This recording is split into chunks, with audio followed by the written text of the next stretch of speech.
In any case, I was 28. Make a long story short, some friends of mine gave me a copy of the Quran. And one night I was sitting in Diamond Heights, my apartment in Diamond Heights in San Francisco. I was working that time at the University of San Francisco. I was 27, 28 at that time, I can't remember. I ran out of stuff to read, and I took this gift that my friends gave me and I began to read it. And I came to the first verse. Well, I opened the Quran, read the first page, and then the second, and then very quickly, in the second surah, about 37 verses into the Quran, I came upon the story of mankind. And I have to admit, I read through it very quickly. It was about 9-10 verses long, the story of the first man and woman.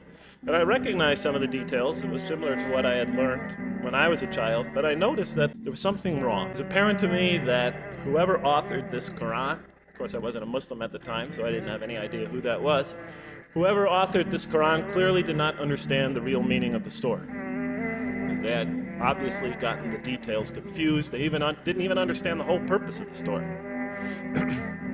And so I just read through it once, and then I read through it again, just to try to see what kind of point the author was making, and then I read through it a third time and a fourth, and then I realized this is something strange going on here.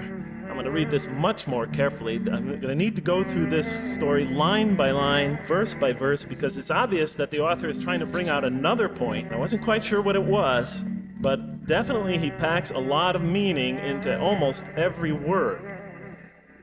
And I thought the writer, at least, seems to have a great measure of brilliance.